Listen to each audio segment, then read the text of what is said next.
Long Walk to Forever by Vonnegut. They had grown up next door to each other, on the fringe of a city, near fields and woods and orchards, within sight of a lovely bell tower that belonged to a school for the blind. Now they were 20, had not seen each other for nearly a year. There had always been a playful, comfortable warmth between them, but never any talk of love. His name was Newt. Her name was Catherine. In the early afternoon, Newt knocked on Catherine's front door. Catherine came to the door. She was carrying a fat, glossy magazine she had been reading. The magazine was devoted entirely to brides. "Newt," she said. She was surprised to see him. "Could you come for a walk?" he said. He was a shy person, even with Catherine. He covered his shyness by speaking absently, as though what really concerned him were far away, as though he were a secret agent pausing briefly on a mission between beautiful, distant, and sinister points. This manner of speaking had always been Newt's style, even in matters that concerned him desperately. "A walk?" she said. "One foot in front of the other," said Newt, "through leaves, over bridges." "I had no idea you were in town," she said. "Just this minute got in," he said. "Still in the army, I see," she said. 7 more months to go," he said. He was a private, first class in the artillery. His uniform was rumpled, his shoes were dusty. He needed a shave. He held out his hand for the magazine. "Let's see the pretty book," he said. She gave it to him. "I'm getting married, Newt," she said. "I know. Let's go for a walk." "I'm awfully busy, Newt. The wedding is only a week away." "If we go for a walk, it'll make you rosy. It will make you a rosy bride." He turned the pages of the magazine. "A rosy bride like her, like her, like her," he said, showing her rosy brides. Catherine turned rosy, thinking about rosy brides. "That'll be my present to Henry Stuart Chasins," said Newt. "By taking you for a walk, I'll be giving him a rosy bride." "You know his name?" said Catherine. "Mother wrote. From Pittsburgh?" "Yes. You'd like him." "Maybe." Can you come to the wedding, Newt?" "That I doubt." "Your furlough isn't for long enough?" "Furlough," said Newt.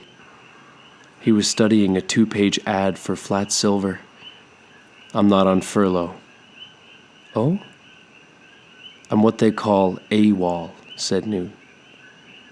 "Oh, Newt, you're not." "Sure I am," he said, looking at the magazine. "Why, Newt?" "I had to find out what your silver pattern is," he said. He read the names of silver patterns from the magazine. Albemarle, Heather, Legend, Rambler Rose. He looked up and smiled. "I plan to give you and your husband a spoon." Newt, tell me really." "I want to go for a walk." She wrung her hands in sisterly anguish. "Oh, Newt, you're fooling me about the AWOL." Newt imitated a police siren softly, raised his eyebrows. Where from?" "Fort Bragg." "North Carolina?" "That's right, near Fayetteville, where Scarlett O'Hara went to school." "How did you get here, Newt?" He raised his thumb, jerked it in a hitchhike gesture. 2 days. "Does your mother know?" "I didn't come to see my mother." "Who did you come to see?" "You." "Why me?" "Because I love you. Now can we take a walk?" one foot in front of the other, through leaves, over bridges. They were taking the walk now. We're in a woods with a brown leaf floor. Catherine was angry and rattled, close to tears. Newt, this is absolutely crazy. How so? What a crazy time to tell me you love me. You never talked that way before. She stopped walking. Let's keep walking. No. So far, no farther. I shouldn't have come out with you at all. You did. To get you out of the house. If somebody walked in and heard you talking to me that way a week before the wedding, what would they think? They'd think that you were crazy. Why? Catherine took a deep breath, made a speech. Let me say that I'm deeply honored by this crazy thing you've done. I can't believe you're really AWOL, but maybe you are. I can't believe you really love me, but maybe you do. But I do. Well, I'm deeply honored. And I'm very fond of you as a friend, Newt. Extremely fond. But it's just too late. She took a step away from him. You've never even kissed me, she said, and she protected herself with her hands. I don't mean you should now. I just mean this is all so unexpected. I haven't even got the remotest idea of how to respond. Just walk some more.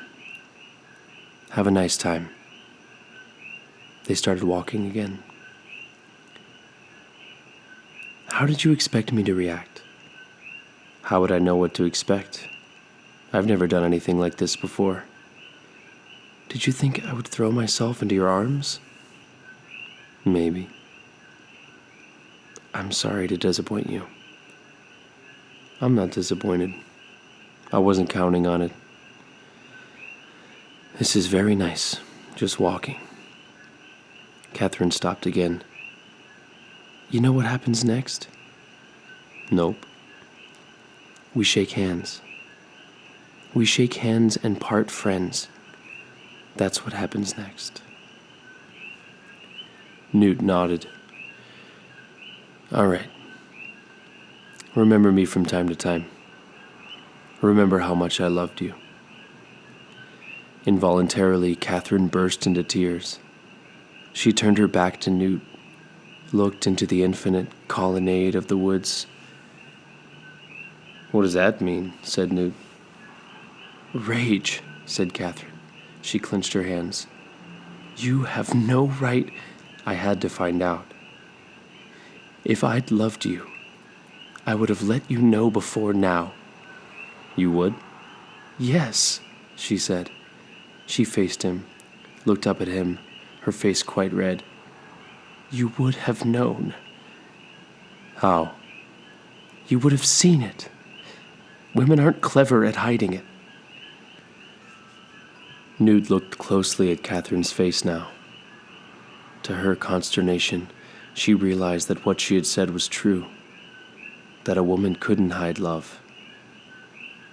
Newt was seeing love now, and he did what he had to do. He kissed her.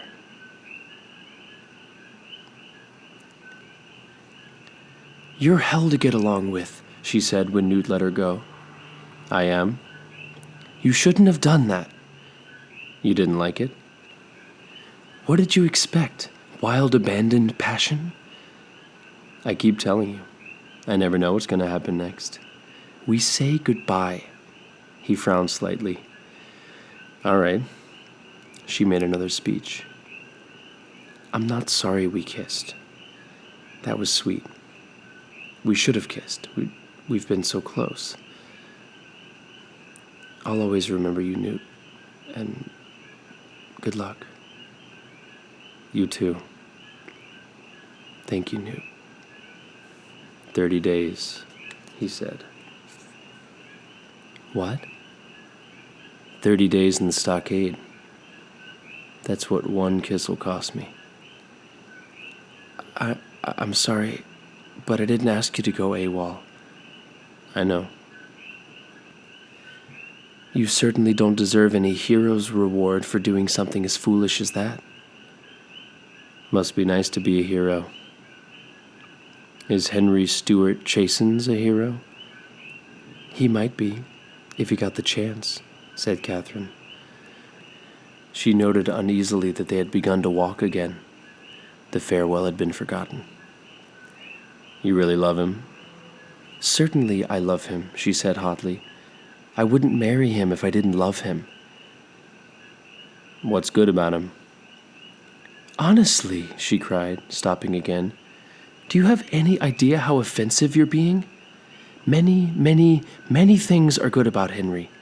Yes, and many, many, many things are probably bad too. But that isn't any of your business. I love Henry, and I don't have to argue his merits with you. Sorry, said Newt. Honestly, said Catherine. Newt kissed her again. He kissed her again because she wanted him to.